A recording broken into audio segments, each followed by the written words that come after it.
doctor who delivered me told Mother that there's something wrong with her toes, she may never walk, which devastated Mother because she had been raised with the prevailing notion of that generation that we don't associate with Negroes, Jews, or cripples because there's something wrong with them.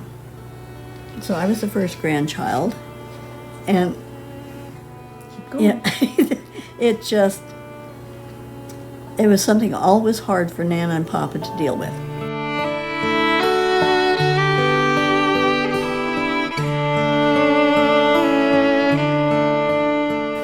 We were living in George Air Force Base officers' housing outside of Victorville, California when I was 7 and eventually turned 8.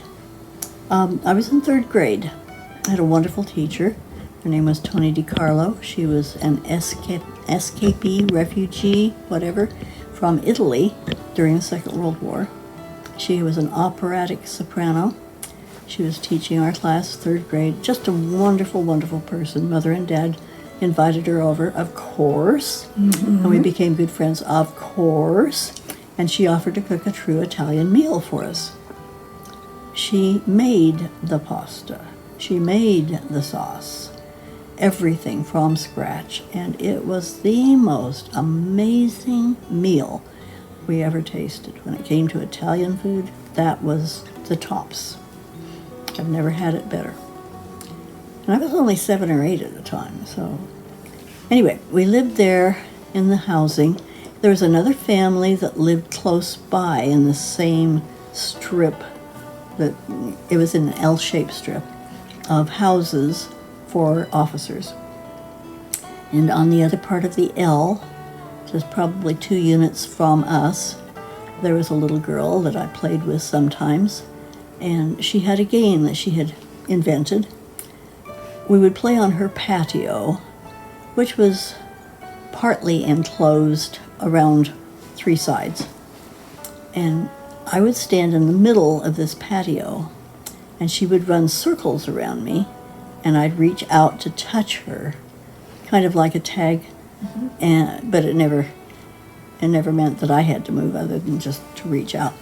And as I would reach out to her, she'd say, "Eek, a freak!" And I thought that was really funny because it rhymed. I had absolutely no clue what it meant. One day, sometime during this period of time when we were playing this game, I asked Mother, "What's a freak?" I gave her absolutely no background as to why I was asking that. She had no clue what was going on, and she just gave me the circus definition. Somebody very odd with, real problems. It was a circus definition. And that just hit me hard. She had no idea. I never said anything. But all of a sudden, all my trust of my peers disappeared. I could not really make good friends, maybe one good friend in each year after that. When I was in school, I was not in school for my 4th grade year. I was in the hospital most of the time.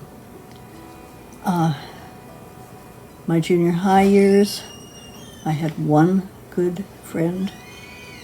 She was the same good friend that I had in high school. And it took me a long, long time to get to where I could relate to people my own age. Older was fine, younger was fine, but my age, I couldn't trust, I couldn't open up. And it wasn't until I'd been married for some time that I began to really relax and understand my feelings. So what I learned from that was to be very careful with what I said, because words can wound. There's a little ditty that says, "Sticks and stones may break my bones, but words can never hurt me." That is not true. In a big way, that is not true.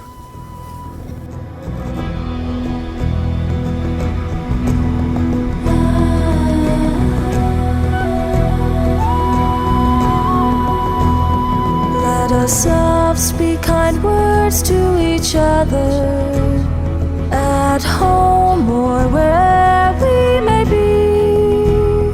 Like the warblings of birds on the heather, the tones will be welcome and free. They'll gladden the heart that's repining, give courage and hope from above. And where the dark clouds hide the shining, let in the bright sunlight of love.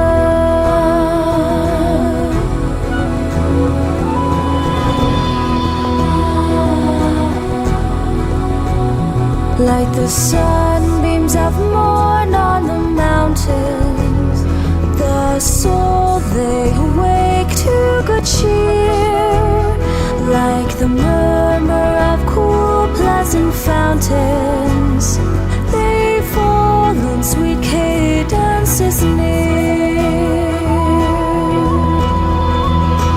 Let's often in kindly toned voices our mutual friendship renew,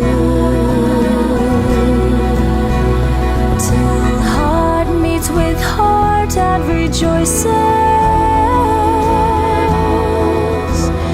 in friendship that ever is true.